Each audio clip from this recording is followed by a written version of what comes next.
मैं समय हूं। मैं ये मान के चल रहा हूं कि आप सबने महाभारत देखा होगा।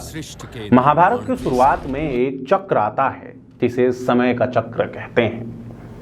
कोई भी चीज सही है या गलत, कोई भी बात सच है या झूठ, इसका निर्धारण समय से बेहतर और कोई नहीं कर सकता। समय का पहिया एक बार और घूमा है और इस बार भाई साहब समय का पहिया ऐसा घूमा है कि उसने भारत के लेफ्ट लिबरल्स की झूठ की परतें उधेड़ कर रख दी हैं। नमस्कार, मैं सौरभ कुमार, आप देख रहे हैं आयुध। इस साल के शुरुआत में कर्नाटक के उडुपी से एक विवाद की शुरुआत हुई, जहां पर स्कूल जाने वाली कुछ बच्चियों ने ये दावा ठोका कि हम अपने स्कूल में हिजाब पहनकर जाएंगे, लेकिन स्कूल ने स्कूल के ड्रेस कोड का हवाला देते हुए उन्हें हिजाब पहनने से मना किया। ये विवाद इतना गरमाया कि इसकी हेडलाइंस राष्ट्रीय छोड़िए अंतर्राष्ट्रीय खबरों में पहुंच गई।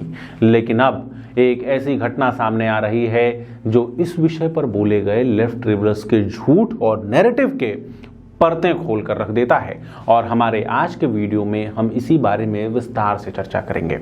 हम चर्चा करेंगे कि आखिर कैसे झूठ का इस्तेमाल करके, नैरेटिव का इस्तेमाल करके हमारे दिमागों को प्रभावित करने की कोशिश की जाती है और देश का सांप्रदायिक माहौल बिगाड़ा जाता है।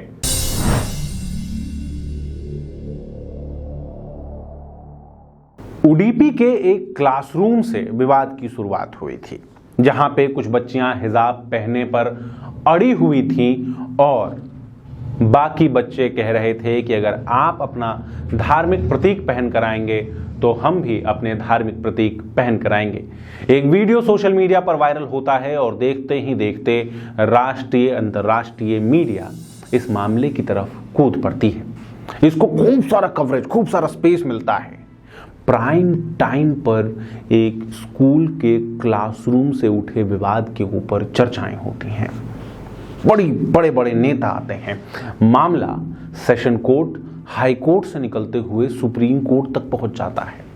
आप सोच कर देखिए, क्या यह संभव है कि आपके क्लास में कोई विवाद हुआ हो और उसकी बात सुप्रीम कोर्ट तक पहुंच जाए?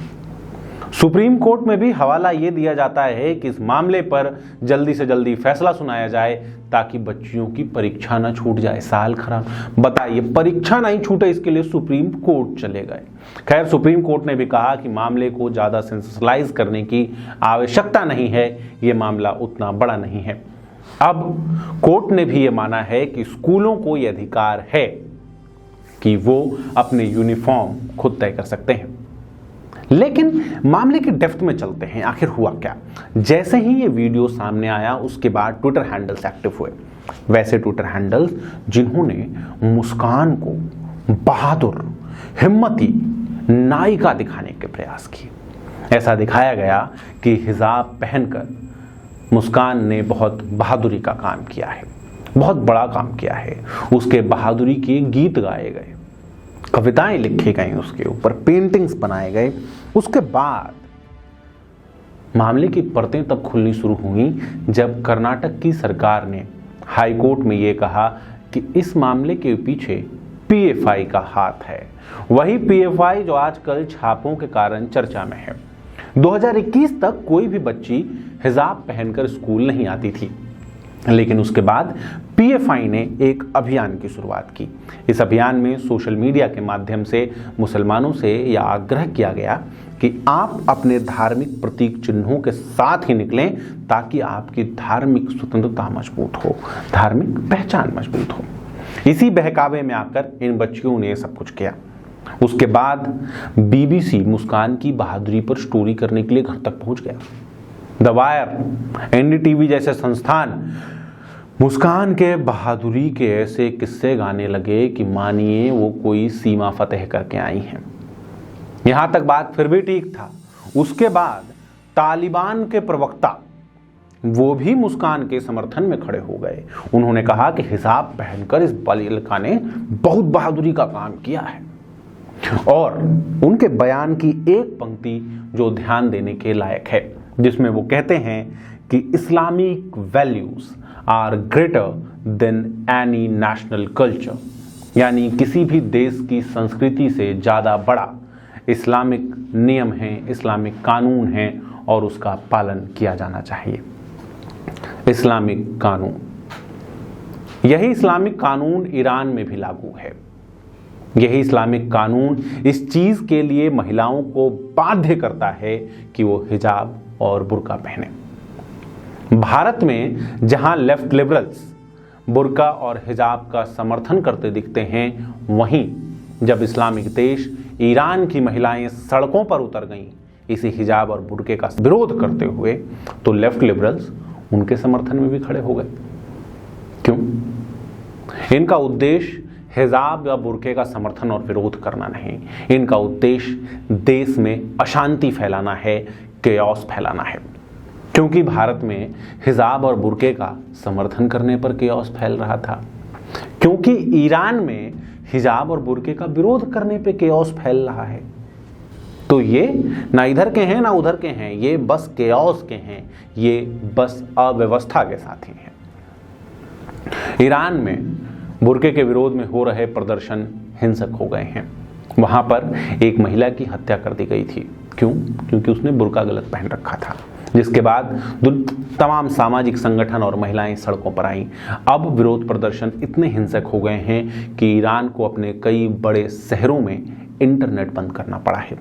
अब तक की रिपोर्ट्स के अनुसार 31 से ज़्यादा लोगों की जानें जा चुकी हैं।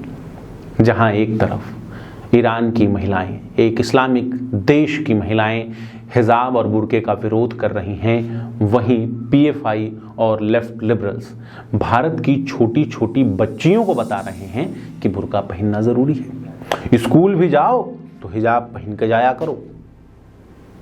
वहीं दूसरी तरफ केरला में नीट के एग्ज़ाम देने के लिए गई बच्चियों के ब्रा तक उतरवा दिए जाते हैं। ईरान में जो महिलाएं हिजाब और बुर्के का विरोध कर रही हैं वो एकमात्र नहीं है। दुनिया के 16 देश बुर्के पर प्रतिबंध लगा चुके हैं।